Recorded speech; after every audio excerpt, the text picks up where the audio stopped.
Breaking news here on the Cowboys Report. Ronald Jones spent the first 2 games of this upcoming season a PED violation, which we mentioned on our live show, happened right in the middle of it because the Cowboys can't have nice things. Here's what it means, though, for the Cowboys and for Jones. Jones can still practice and play in the preseason, but he's not going to be able to play the first 2 games of this season. He also will not count against the active roster in those first 2 games. So if the Cowboys, unless he's just bad in camp in the preseason, those first 2 games, they can keep him on the roster without counting, then make a decision after the first 2 weeks. Now, it does hurt Jones's chances of being the true, RB2, RB3, whatever. It's clearly Tony Pollard, but this is going to mean more priorities probably paid, if it wasn't already, to guys like Deuce Vaughn, Malik Davis, Rico Dowdle, even a Hunter Lipke. So not good news for Jones himself, not as bad of news as some might make it out to be for the Cowboys themselves. Now, what could be bad news here is Sam Williams. He suffered a shoulder strain on Monday. The exact timeline for his recovery, time missed, etc., isn't known yet. If it's just a strain, a normal one, doesn't require, surgery, you're looking at kind of the Donovan Wilson timeline, maybe 4 to 6 weeks back in time for week 1. If he does need surgery, which can happen with some strains, it would be a little bit longer. Hopefully that is not the case, but it is a wait and see on that front. Probably know more tomorrow. Fingers crossed. Let's move now to Zack Martin. The status of the Cowboys' future Hall of Famer guard is still in the same spot. Martin is not present at Cowboys training camp. Jerry Jones says the Cowboys are not going to pay him a new deal. They're not going to adjust it. They need the money for Parsons and others to come down the pipeline, which we'll go more in depth on that and the quotes here from Jerry Jones. But at least publicly, the Cowboys are taking more of a hardball stance at this stage. Here's what Jerry said late last weekend, I should say, about the status after saying, we're not talking about contracts. Less than a week later, we're talking about contracts. He'll come to camp when he comes to camp. There's no resolution. There are a lot of consequences if he doesn't. He's been at the top of the money all the way through, drafted high, got a lot of money over the years. It's hard to get it all. The bottom line is nothing needs to happen. That part is one argument that's presented by Jerry Jones. And I think that can resonate with more of the fans of he's gotten a lot of money, he's been a top-tier player. Also, it's still Zack Martin. Maybe you want to make the exception. But publicly, at least, the Cowboys are playing hardball. This next comment from Jerry Jones is what grinds my gears.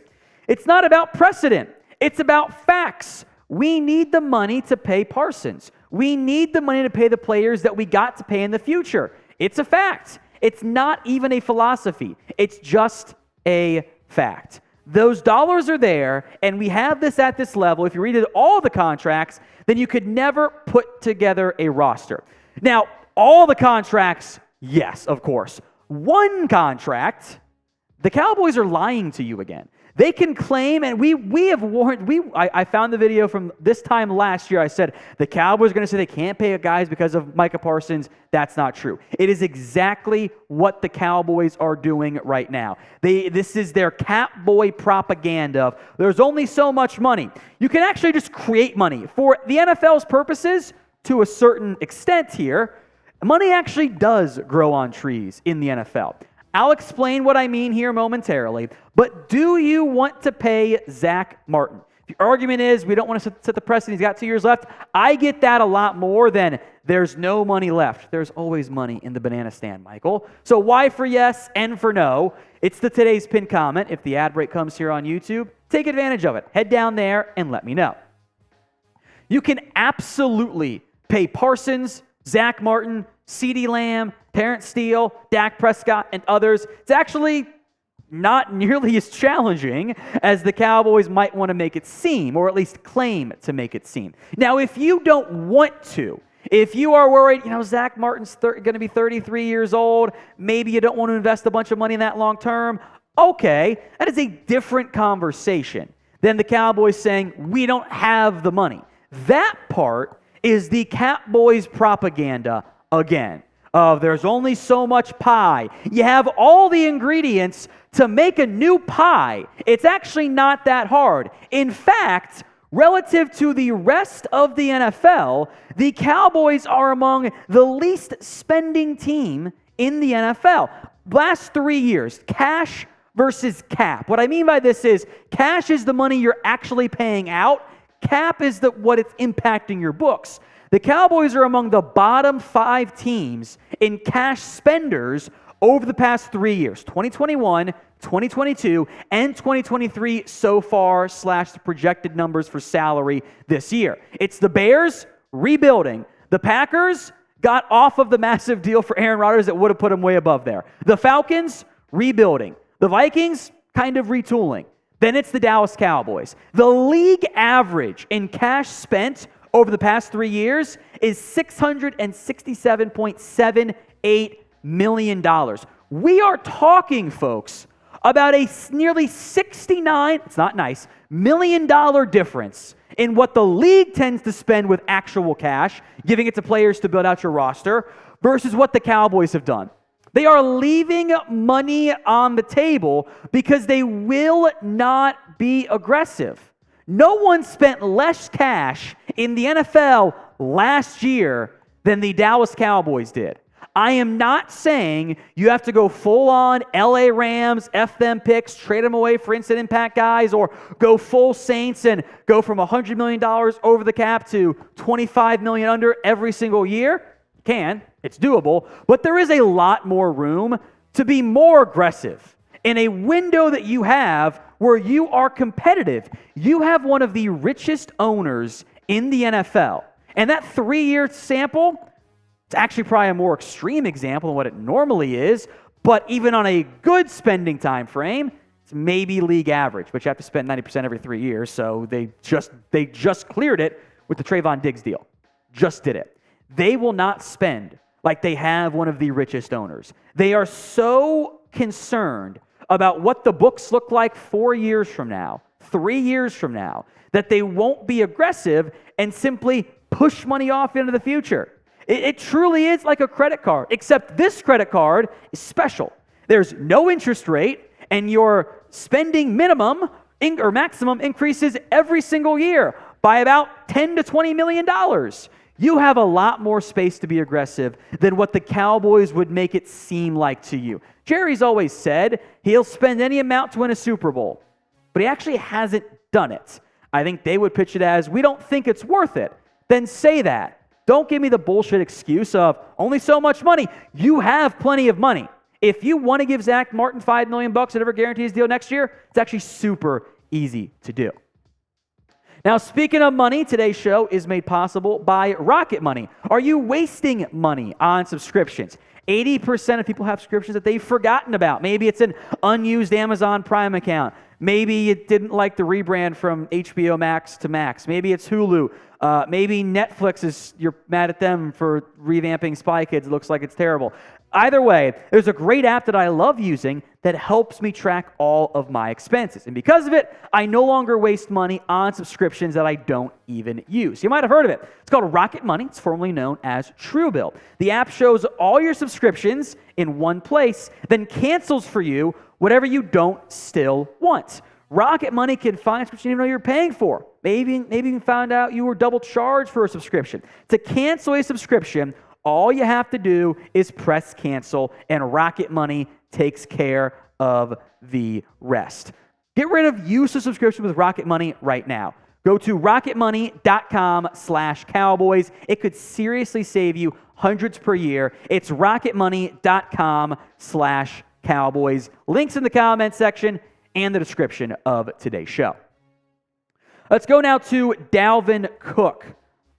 With where things sit on that front for the Cowboys. Dalvin Cook is perhaps the number one free agent left. He went on ESPN, part of his media tour and Jets visit, etc. Commented some on the Dallas Cowboys. The Cowboys, of course, are thin at running back, and there's a proven depth behind Tony Pollard. Dallas pretty consistently has been on destinations list for Dalvin Cook, but the team has not really shown any interest at that stage, which From a running back value perspective, different conversation, maybe your Hall of Fame guard. Here's what Dalvin Cook said. Dallas has been right there. He's need to turn that page last few years. Tony Pollard's a great back. Partnering up with a great back, a great running mate, it would be good. We'll see what happens, he basically said there. The issue is Dallas has shown no interest. Dalvin gets the game. Mention the Cowboys. Always draws some buzz from that perspective. But this has not changed really since he was first cut, where others might have thought Dallas would be interested. Cowboys have shown no interest at this stage. The teams that have, the Jets, the Patriots have had conversations about bringing him in for a visit. Basically, the AFC East has shown interest from that perspective. I think Dalvin Cook, whether he likes it or not, is also feeling the pressures, the squeeze from the running back market, which is just not very good right now and has led to not a ton of interest in backs across the NFL getting paid. So would you sign Dalvin Cook? S for you'd sign him. P for your pass and you're not really interested from that perspective. Go vote for me in the comment section. S for sign or P for pass. Now the reality is for the Cowboys here, it's all about the money. It is all about the money for Dallas and Dalvin Cook. If Cook wants to play cheap, okay, that's great. Find a way to make that happen. Go invest a little bit. Go invest $3, $4, even $5 million to make your room a little bit better at the running back position. That has not happened at this stage. And I don't think Dalvin Cook wants to sign a contract at that number. I can't say I blame him. I would want to be getting the most money possible, but the running back market it's a bad one.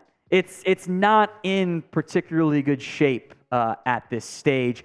Dalvin Cook was among the top 5 highest paid backs in the NFL, but much like Ezekiel Elliott, Aaron Jones took a pay cut too, Joe Mixon, etc., that market has really dried up. And now all of a sudden, Tony Pollard's tied for 6th among the highest paid backs on a per-year basis. It's just a one-year deal there. Dalvin Cook, I bet he wants more than James Conner. I'm not sure how many teams are prepared to give that to him at this stage. Cook has shown signs of decline. Would I gamble on him for a one-year, $4 million deal? Sure. Incentives too if he wants it. Do I think that he's going to try to get a lot more than that? Yeah. Am I going to pay that to him? No, I'm not going to. So it's all about, let's see how the market materializes. I think we'll sign somewhere else in the end. Now, Dallas Cowboys football is back, folks. We have you covered, everything going on around America's team. YouTube.com/Cowboys TV. Free videos every single day, oftentimes multiple times per day when you are subscribed. Let's talk Deuce Vaughn. The small king has gotten some buzz around him early on in Cowboys training camp. I think Malik Davis and maybe Rico Dowdle or maybe the earlier shot to be RB2, but Deuce Vaughn, I think, will make this team. I think the Cowboys want him on this team as a backup return option, RB3 scat back type. He's going to get a chance. He's gotten work on punt returns. I think he's kind of behind Kevontae Turpin in that regard. So that RB2, 3, 4, 5/6 spot, including Hunter Lipke, it's all very small. There's not much of a gap from that perspective. Tony Pollard's obviously RB1, but you've seen probably the Cowboys training camp videos. We won't show them because those aren't our videos and we don't own the rights and we're not going to just steal shit. But Deuce Vaughn has shown some flashes. He is small. He is undersized. And that's okay. I don't think size at like running back is the same level of detriment as receiver or offensive line or defensive line. Can actually make you, at times, a bit of an advantage from that perspective.